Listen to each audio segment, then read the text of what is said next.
Hi, welcome back to the farm. My name's Roz, also known as Passion Flower, and you'll find me here each week talking about my farming and creative life. Before I get into what's happened for the rest of this week, I've got a very recent sheep story to share with you. I came over here to start recording. I was all, just thinking normal, regular stuff. I saw Vito and Evie sitting in the shade near the shed, and Hurley sitting on the ground with his head out through the fence. I'm like, oh yeah, he's just being super lazy and he's eating and sitting. Uh, no, he was stuck. And I don't know how long he'd been stuck for. I was over here yesterday, so it hasn't been that long. But yeah, and as sheep tend to do, they just kind of give up. So he was still just eating grass through the hole, but he wasn't making any attempt to try and get himself out again. Not until I went and tried to help him. So I jumped in the paddock, and I had to get him to stand up and to back himself out, and I had to hold the fence and literally pull him out. And then he was quite excited to discover that, yay, he can keep going on about his business. So that's kind of derailed me a little bit. So I'm a little bit scattered now. Apart from that, it doesn't feel like I've done a ton around the farm this week. It's starting to feel very summery. The sun's got quite a lot of bite in it. So you kind of can only do things morning or then in the evening, sort of on sunset. So that's when I come over here and do the refilling of the water baths and things like that. And in the morning, I've been coming over and doing work here in the shed. And I also sprayed the path out here to get rid of the weeds off the path and do a little bit of pottering around in the garden. I know Mum has been out here doing some gardening as well, and we have a ton of tomatoes, which is really good. They're doing really well this season. But my passion fruit are not ripening yet. I'm not getting enough sun for them. There's lots of green ones, but no red ones just yet. So it's really making sure too that when we're out here, always have a hat and sun cream and long sleeves if we're doing any work for any particular amount of time. And I always do put sun cream on, like every single day I put a moisturizer with a sun cream on. So I am protected even if I kind of don't go that extra mile for making sure that I'm 100% sun smart. Just if I dash out to do something like help Hurley get out of the fence. This past week, I caught up with a group of my knitting friends out one night, and it was pouring rain on the way home. I'll talk about the actual catch up in creative life. So, driving home, it was pouring rain, and it's something that I've never seen before. I was driving along this section of road where there was a creek on one side and a dam on the other, and there were frogs just teeming across the road, like so many. Um, so I'm not sure how many I hit. It was a little bit confronting actually to have to go through, and there's just these frogs just bounding around. That obviously they were very excited by all of the water, and there must have been some kind of mating frenzy or something going on because they were just everywhere. And I've been inspired this past week to really get stuck into the cleaning of this area here. I had started a week or so ago doing over by my cooktops, cleaning the benches and sorting through my dye powders and things like that. So that area is fairly tidy now. I just have to make sure that after a dye session, I actually put everything back where it should go. And I did do some dyeing this past week, and everything is tidy again. So yay me. Um, but I had started to do this section here. So in front of me here, where is my crafting space? So I've reorganized it a little bit. This angle here is probably slightly different to it has been. And it may change again before I'm done, but I was moving furniture to be able to vacuum everywhere because there was quite a lot of dirt in here, and I was getting the cobwebs off the windows and moving the furniture around to make the most of the space in terms of being close to the fire, being able to use, I've got quite a large table in here, and even deciding if I'm going to keep this table because it is taking up quite a lot of space. Reorganize my little fire area so that I've got it nice and neat and wood stacked and everything for the winter. Just really doing a spruce up and a tidy to make the space clean again. I'd kind of let it go. As I said a few weeks ago, I was busy with markets and then with Christmas and with holidays and everything. And I was just coming in and sort of putting things down after I'd come back from a market, and it had gotten a little bit out of control. There are still some things I need to do. I've got to figure out what I'm going to do with all of the fleeces from the sheep. I have them stored in a cupboard just over here, but the last the last time they were shorn doesn't actually fit in that cupboard. So I'm going to have to start to process and work through all of that and find somewhere nice to be able to keep it so that I can then use it properly. And I want to put up another set of shelves so that I can neatly stack all of my market supplies. Um, and yeah, just make this a really usable space. So I've been quite motivated to do all that. There's been a lot of vacuuming, a lot of dusting, a lot of getting rid of cobwebs, and soon I think it will be ready to show you. Not quite yet. There's still some things stacked on the table just here. I'm still playing around with the layout, and I haven't really cleaned up or vacuumed the spot where I wind my yarn. There's fluff all over the floor there. So there is still some areas that need some work, but soon I'll be able to do a tour and show you. And that flows really well on to business life. So all of that stuff I've been doing here to organize supplies and everything is being good in terms of getting myself sorted business wise as well. I'll be placing some orders for some yarn and some more dye powders. And that's part of my big push to get a lot of my yarn dyeing done quite early for all of the markets that are coming up later in the year. I have had some fun in the dye pots this past week, doing something a little bit creative. I have created a new colorway. It is sort of a gradient in a dusty, dirty pink.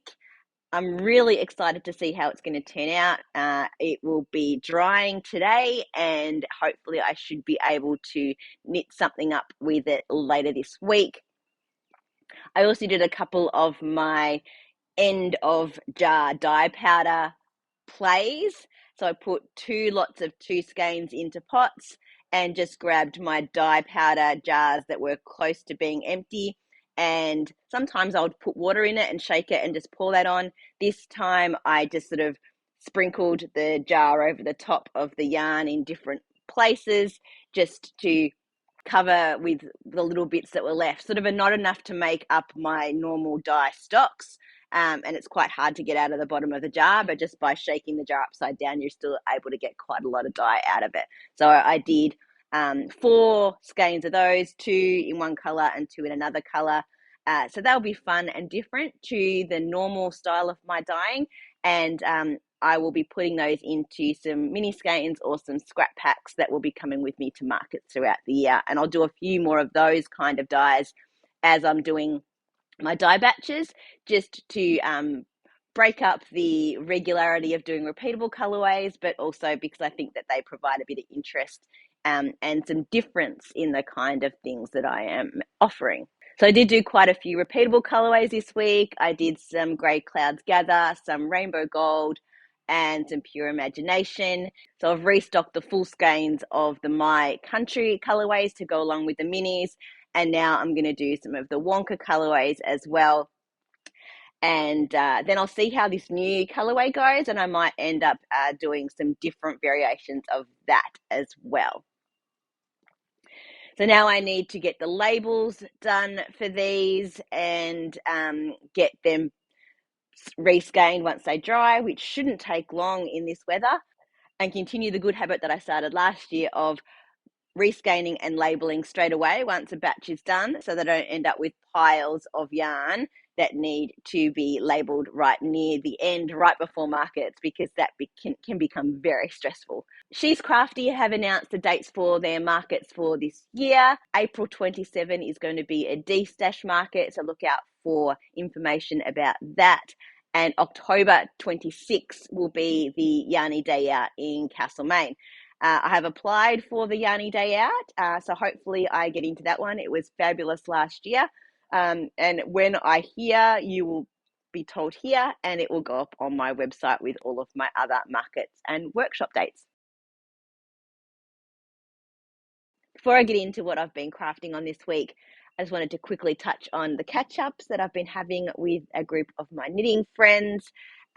We have been going to a pub and having a meal and a drink and just chilling out and knitting and chatting, and it's been really lovely. We met through Unwind, and over January they're normally closed, but as I told you last year, they have closed their doors and are looking to sell. And they now have an online group, and they are looking to develop a membership, I believe, where you can connect with people to unwind. And in the meantime, and because we are already friends, we decided that we would have these little catch-ups together. So we got together at the pub and just enjoyed each other's company. It's a fair way for me to drive. It's over the other side of the city, and I had been at work that day and the traffic was absolutely horrendous. But once I got there, it was totally worthwhile and just nice to be around people that get you, you know? Again, I've been really focused with my knitting this week. So I have done a little bit of sock knitting. I have just put the heel in on my stripy socks. These are going to be quite short, maybe about that much cuff, so they won't take long to do. I really want to start the socks that I talked about last week, which is experimenting with putting a mini skein into a sock in a different way than just using it for heels, toes, and cuffs. So I think once this is off the needles, I will probably start that sock. I've also done a ton of work on my flamboyant. That is by Marie Amelie Designs, and I'm using my own 5-ply yarn that I will be planning to stock. This was the sample so that I knew what it was like, and I thought it would be great to actually knit something for myself. So I'm onto the second ball, and I'm close to finishing. Hopefully it's going to be enough to get the body done. I've done quite a lot of work. You can see there, it's getting some length to it. It does have still quite a ways to go. It's still a little ways above my belly button, so it does have quite a bit of length still to go. I've done about 7 increases in the body. So you do 4 increases every 6 rows. And I feel like it's getting quite large now. I don't want it to be too like blousy and open at the end. So I'm thinking that I'm going to not do the increases for a little while and see how it sits. And I may add another increase or so a little bit lower down, but I think this is probably the width that I'm going to go with, and now I just need to go for the length. Now, as I've been knitting this, I've been finding that my thumbs have been getting quite sore. I think it's from pushing all of the now quite bunched up yarn around on the needles. So after knitting on this for a while, I was getting a little bit sore and needed a break. So something that I haven't done in quite a while is I sat at my spinning wheel and spun a little bit. It's a merino silk. I think it's a 50-50 blend, and it's beautiful. It's called Stormbringer. And so I go through these phases where I'll sit and I'll spin for a really long time, and then it'll be ages and I'll forget, and then I'll go back to spinning again. And I've just really been enjoying it this week. I got quite a bit done. I'm actually a bit excited. I want to finish what I'm spinning now and ply it with something that's been sitting spun for quite a while as a single. So the one I'm doing now is like a grey blue colour, and I've also got this peachy orange colour, so it's sort of like the stormy dark clouds and then like the sunset kind of clouds. I'm thinking I want to apply those together and then probably knit myself a hat or something. So yeah, I've been doing a lot of spinning this week, and I've been really, really enjoying it. Well, that's it for another week. Thanks for spending some time with me. If you're enjoying these videos, please give me a thumbs up and subscribe to my channel. And look forward to seeing you next week on the farm. Bye.